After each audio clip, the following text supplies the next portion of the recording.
friends. Welcome to a special edition of Feet in the Creek, where fun, friends, faith all come together, and today we're adding family to the mix. So I'm Melissa Weisenberg, and this is my surprise sister, Gina. So Gina, want to introduce yourself? I'm Gina Wright. Me and Melissa kind of I found her first.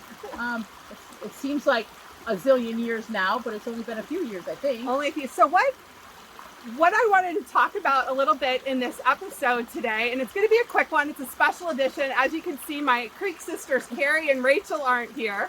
Carrie is moving her son Jaden into college, and Rachel's got a very busy schedule. So I invited my sister Gina to hop on with us today. So what I wanted to talk about today was the blessing of finding family, just the blessings of family, right? Absolutely. And Gina and I have a really interesting story because I didn't even know Gina existed until, 3-4 years ago? Yes, yeah. Right? Yeah. So I didn't even know I had a half sister for that long. Now Gina knew about me for a lot longer. Long time, Right. time, yes. So Gina, why don't you tell everybody, why did you reach out that first time? Well, initially I reached out. I wasn't exactly quite sure what anybody would think of, the whole situation. It was just a very weird situation, how it came about. But I have a son that was really sick. He suffers with Crohn's, colitis. He's allergic to everything. The doctors actually joked at one time he was Bubble Boy. Not exactly funny, but I mean, we roll with the punches in our family, I think. Yeah. So You have to. yeah. If you don't, you cry with the punches. Oh yeah, and we could be crying forever.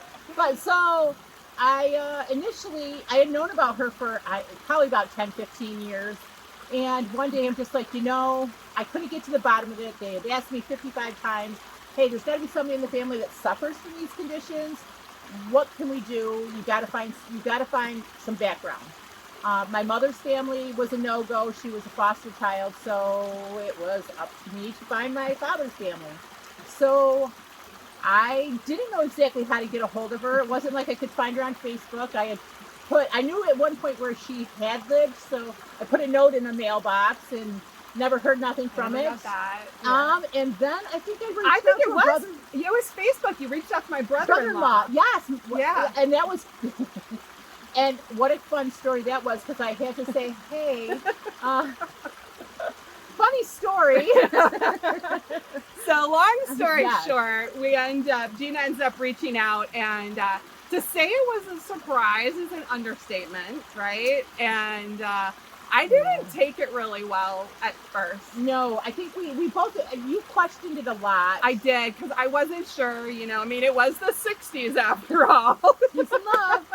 The summer of love, literally. It was summer of 69. 69. Yes, it was. So I did question it quite a bit. I wasn't sure, and I didn't know, I felt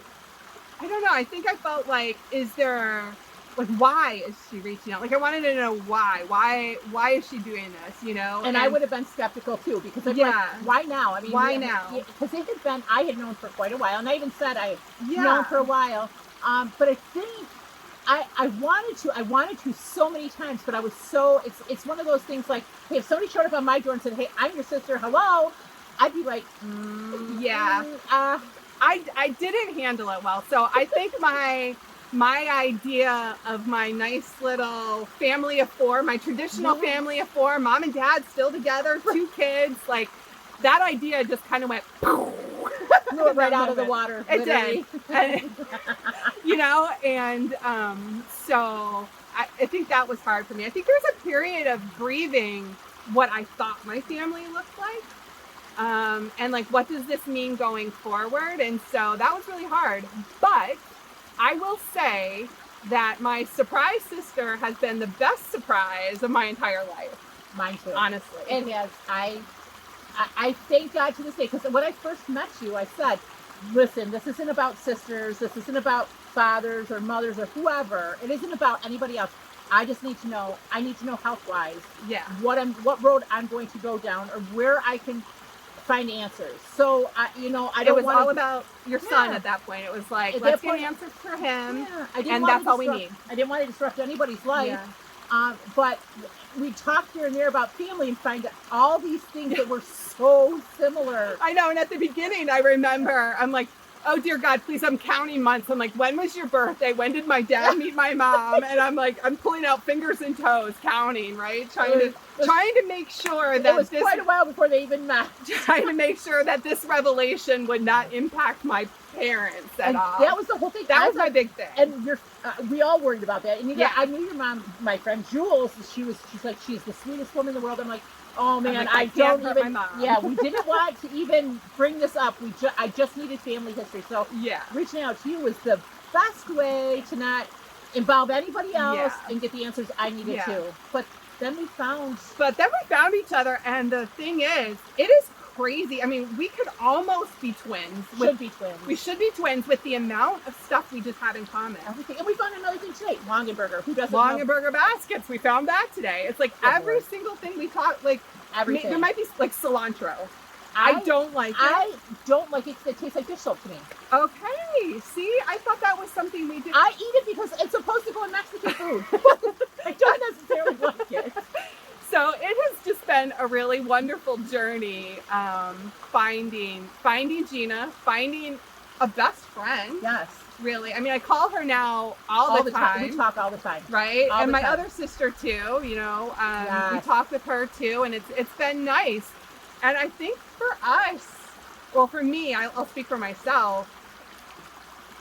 Like letting go of all those preconceived notions that I held and opening up my heart to new possibilities has just brought so much joy to my life that wasn't there Correct. before. That's how I feel. I And because know. I always wanted, I always wanted to harbor. I think we all do in some way like to harbor that little thing that hurts a little bit because it helps you build that wall up and keep you from getting hurt again. Yeah. So people do that. They keep building that wall up, and you're like, okay, I'm going to keep this person in existence. But then at some point, I know we both kind of just said, you know, what are we doing this for? Yeah. I really like hanging out with you. I know. You like hanging out with me.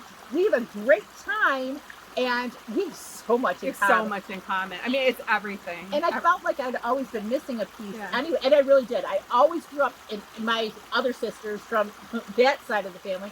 All can attest. I mean, from the time I was in kindergarten, I used to go to school telling everybody I was switched at birth. I do not belong to this family. Like, literally, they sent agents to my house to say, this girl is kidnapped. Like, you're a Harvard. And my mom's like, no, honest to God, I gave birth to her. But I'm like, no, I'm not. It's not my family. I really felt like it was not. And I found a place that I fit. You know, Well, it's interesting too. We mentioned this when we were talking, I think yesterday, and I said, "Gee, I really wish I found you sooner." And then I said, "You know what? Maybe things do happen all at the right time because we didn't go through all the sibling rivalry, No, none and of the it. fighting and all that stuff. no fighting over clothes or boys. No, we had a clean or I slate don't- 3 years ago when we met. It's amazing because we have like no angst about the stuff that went on.